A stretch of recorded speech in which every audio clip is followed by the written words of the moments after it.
Ever get that feeling like, that feeling that you're just not good enough? Like you're flawed somehow. It's like almost everyone feels it. Definitely it's like this. We just think it's part of being human, but what if it's not?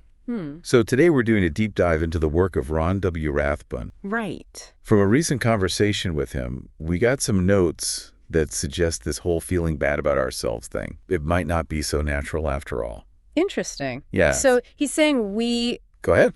Oh, sorry. So he's saying we aren't naturally prone to feeling bad about ourselves. It's more like we learn it. Right. It comes from outside of us. Yeah. And specifically, he mentions that people who've been mistreated, Yeah, he actually says, and I quote, "We don't feel bad about ourselves naturally. We're made to feel bad about ourselves by a person who is treated badly themselves." Have you ever thought about that? Like that your inner critic, that voice that's always putting you down, could actually be like an echo of someone else's negativity. That's a really interesting way to put it. And it really makes you think, doesn't it? Because it ties into this whole idea of learned behavior. Think back to when you were growing up, Yeah. What kind of messages were you getting? Even subtle ones. Right. Were you always told, you're not good enough? Exactly. Or maybe you were constantly being compared to others. Oh. And those messages, they may seem small. Right. But they can really sink in. They get in there. Yeah, they can shape how we see ourselves. It's true. And it makes you wonder how much of what we believe about ourselves is actually based on our own experience. Right. Versus just stuff we've absorbed from the people around us. It's hard to tell sometimes. Yeah. And then Rathbun takes it a step further by talking about the mind-body connection. He says this connection is totally unique to each person. All right, so this is where it gets a little abstract for me. He talks about it like we each have our own frequency. Right. Which I get in theory. What does that actually mean, practically speaking? So think of it this way. Okay. Our thoughts and emotions directly impact our physical state. Ever notice how when you're super stressed, you get a headache? How when you're happy, you feel lighter almost? Yeah. That's your mind-body connection in action. Okay.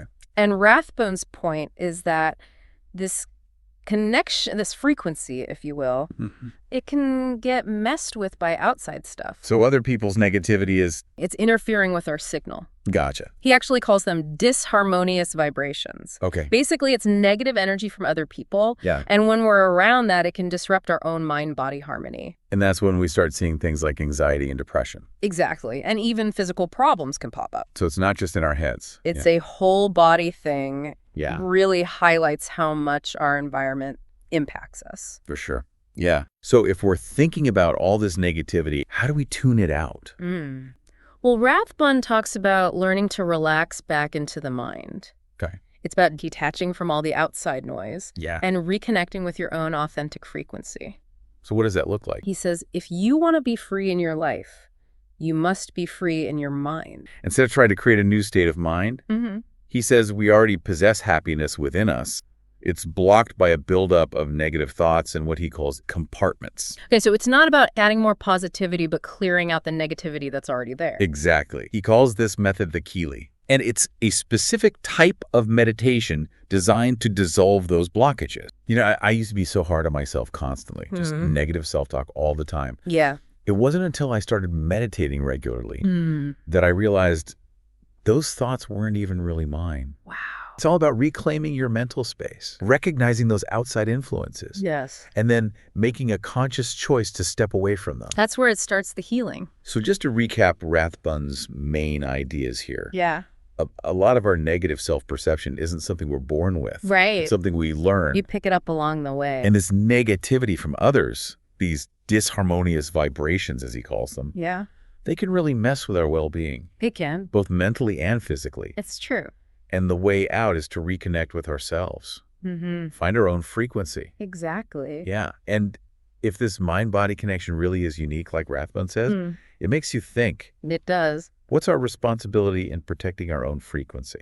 That's a big question. How can we become more aware of what we're letting into our lives? It's about choosing who we spend our time with and practicing things that build up our inner strength. Things that make us more resilient? Exactly. Yeah. It's definitely something to think about. For sure. Lots to ponder. Absolutely. Thanks for joining us for this deep dive. It's been a pleasure. We'll see you next time.